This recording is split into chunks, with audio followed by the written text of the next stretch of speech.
It's a common narrative in the mainstream media and in the halls of the UN that Israelis are occupying Palestinian land. But what happens when the shoe is on the other foot and Palestinians are illegally occupying Israeli land? Award-winning investigative journalist Edwin Black joined us with the inside story on the occupation that you haven't heard about. Take a look. Now, we hear so much about illegal Israeli settlements, so-called illegal Israeli settlements in Judea and Samaria, the West Bank. But there are some other illegal settlements there that are truly illegal, and you've got the inside story. Tell us about it. That's right. We've now put into the common vernacular the term illegal Palestinian settlements. We're talking about Area C. I'm going to make it simple. Everybody knows there's the Oslo Accords. The Oslo Accords gave an Area A for the urban areas, Ramallah, etc., under the Palestinian Authority.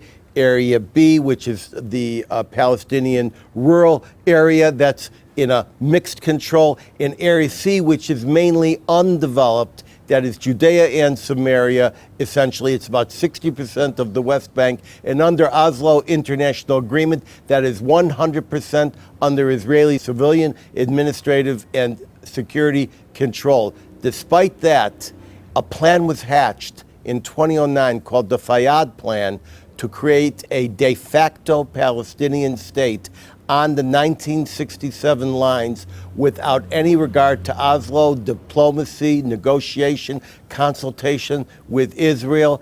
And now we see thousands and thousands of illegal Palestinians settlements. We're talking about in Area C. In Area which C. is internationally recognized Israeli territory. That's right. And it's being done without a permit. It's hundreds of kilometers of roads that are being built, hundreds of settlement areas, that there are over 9,000 dunams. These are obsolete numbers because even during the time you and I are talking about this, more construction is going on.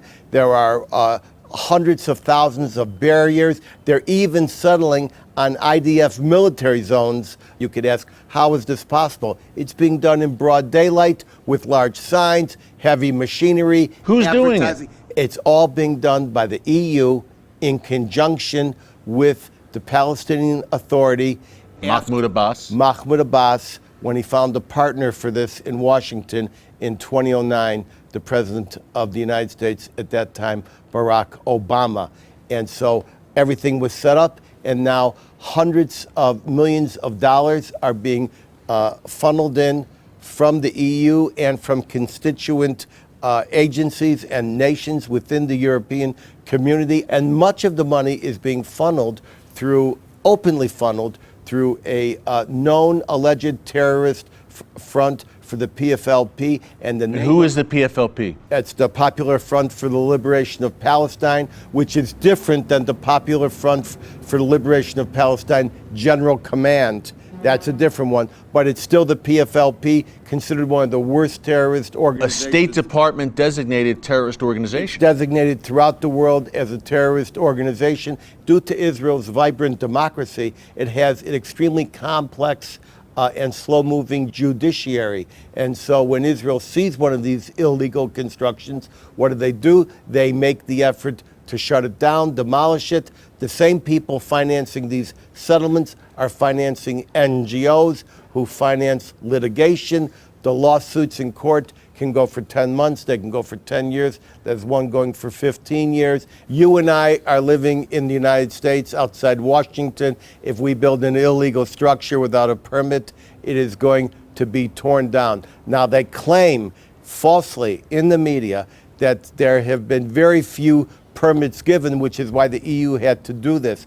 That's not true. In 2011 and 2012, hundreds of permits were given for a full range of infrastructure and housing requests. Much of this activity has been hinged and predicated upon the UN Security Council resolution that Barack Obama abstained on. And that was considered to be the green light for all of this. It's December 2016, his parting shot before he left office. That's right. And we all know what that was. What America is doing now is standing by Israel. They'll stand by Israel in the Security Council, and they'll back Israel when it comes to Israel taking legal action under the international Oslo Accords to protect the integrity of Judea and Samaria. Thanks again to our friend Edwin Black for that great investigative report.